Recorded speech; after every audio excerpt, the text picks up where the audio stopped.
European silver medalist, Mark. You say you can't believe it, but there's a few who believed in you, like your coach, for instance. No, I hear that. Tell me what it means to you. It means the world. 18 months ago I was on crutches in a bad way. Confidence was definitely down. My spirit was down. I came to Linford. Basically started again. Really. Helped me get motivated, helped me get mentally strong, helped me get physically strong, and put me in the right place. I had a great indoor season, and off the back of that, came where I'm at now. 2004, you got the Olympic relay gold, and you said at the time that was your arrival. That made 2008 even more frustrating, missing out on that and actually having to sit down. Most definitely, 2008, not being able to defend our title in the 4x1 was heartbreaking. I was at home being a spectator, had my foot in a cast, and I was walking around with crutches. It was heartbreaking. So that kind of motivated me for 2009 to get back and train hard. But I had another blow. I had to have another operation on my other side, my left side, my Achilles tendon. So it was back to square one. Then I decided to move coaches. Again, it was a hard decision, but it's a decision that I think that I had to make. I'm definitely reaping the benefits from it now. And yeah, I'm just in a really good place right about now. I'm on cloud 9. I can't tell you how much. Tell me about the hardest point about your rehabilitation. What was the most difficult thing? Obviously, getting up every day and knowing that you're training not to compete, as it were. But what was the hardest thing about getting? The hardest thing for me personally was losing everything. I lost funding, lost sponsorship, lost everything. So it was basically no support. And is that? Are you back in with those guys now? Yeah? Puma, they've given me the second chance, but Puma gave me the chance before the silver medal. Right. They gave me an opportunity to be able to train and everything after the indoor season, and they believed in me, so I've got nothing but love for them right about now, You said that was the hardest thing. I mean, just no money, because you got kids and all the rest of it. I've got 2 kids, living off savings, watching your savings go down and down and down. Trying to keep my mind right on the track and everything else. It's hard work, but life is hard, but at the end of the day, this is what kept me motivated and kept the fire burning, and kept me coming out to the track every morning and digging in and training. Last year you come back, I think you opened up with a 10.5. Last year, yeah. And when I spoke to you, you weren't totally happy, but at least you'd got back on the track and you posted a time. Most definitely. A year on from that, when you came back and started your outdoor season, what was the difference in the way that you were feeling? Consistency more than anything else.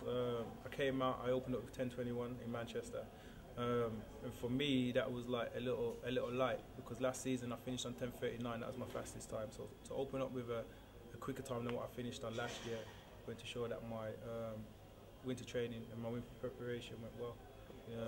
And then consistency throughout the season, running 10.2s all through the season.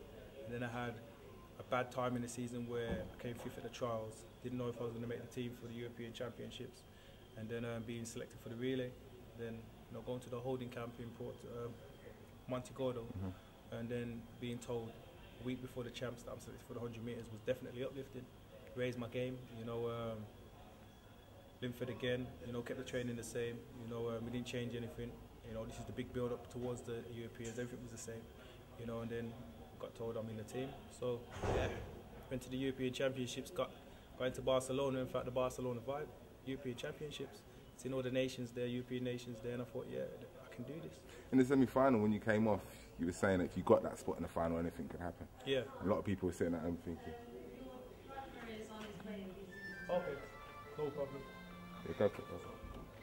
I'm just back on. You said if you get in the final, anything's possible. A lot of people looked at that comment and thought, you said you were a championship performer as well. A lot of people thought, not quite sure.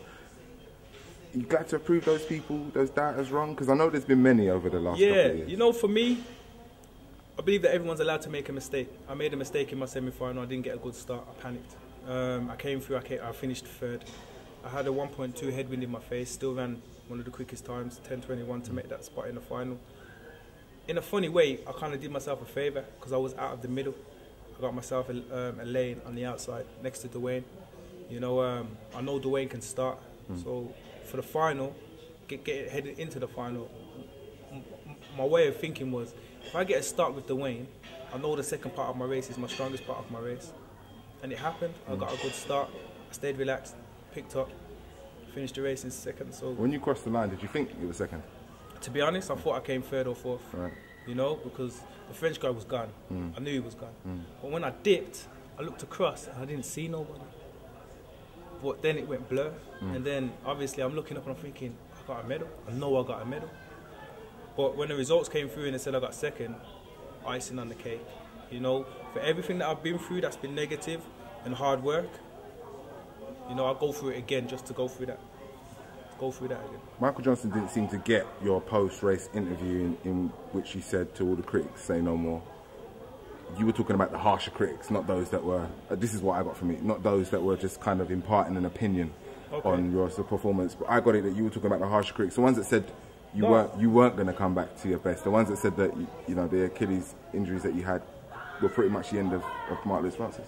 Basically, that's not even the issue. You know, the question that was asked towards me is, what would you say to the critics? And I just went, shh, let me say no more. Let me walk away from it. Let's just not go there, you know what I mean? And I think it was interpreted as I'm telling my critics to shh. You know, that was never the issue, because I don't live my life trying to prove people wrong. That's not me, you know what I mean? My critics motivated me to get up in the morning and to train harder, you know, because to have a critic to me is that you're not doing something right. So for me to bounce back off that and to move forward. Explain the feeling of elation, you know, when you got back in the locker room, you got back and sat down, had a moment to yourself and actually thought about the journey. I was on cloud nine. You know, for everything that I've been through and to finish where I finished, I was the happiest man on earth. Happiest man on earth. You know, I think the experience of the championships, you know, I think I dealt with it more maturely, because it's not my first European Championships. So I knew what to expect. So I think I dealt with it more maturely. Embrace the moment and just enjoyed my champs. I don't think I've ever had to. I don't think I've ever done that before. Because every championships that I've been to, I've always been expected to perform, and this one I wasn't. So for me, it was great. What next for Mark Lewis Francis the rest of the season? For me, I'm just going to perform. I'm going to compete, Grand Prix, get as many races as I can, and look towards the Commonwealth Games. That's basically it. If you could pick a sweeter moment, 2004, European silver. 2004 was a great moment in my life. I'm not going to knock that for nothing. But 2010 European Championships is my first individual medal. So that takes it up a little bit, you know. It's something that I did on my own. So the Europeans over the Olympics. It's a hard one, though. It is a hard one, because in the Olympics I had 3 other guys to share it with. Right. So I'm going to embrace that moment and definitely take it on board. That was a great achievement. But this one for me personally, this is my personal achievement. This is something that I did on my own. Not on my own, but obviously I had my coach, my management and everybody else. But I stood on the track and it was just me. So I'm going to take that and embrace that. How good's the French boy? I reckon he's good, but I've got back home, you know the barber talk. Of course. You know, I've sat in a chair. You've been hurt, haven't you? Yeah. You got killed. People have said, ooh, I think he can beat Usain Bolt. And I'm saying, no. Calm down. It's a different level. Yeah. Don't get me wrong, the guy's talented. He's got skills. The way he ran his 200 was amazing. Last off the bend and came through to win the semi-final. I've never seen that before in my life. So, Jamaican athletes, you know. It's love though, isn't it? You know what I mean? But yeah, he's an amazing athlete, but he's not unbeatable. And that's the main thing that we've all got to embrace. You know what I mean? Cool. All right.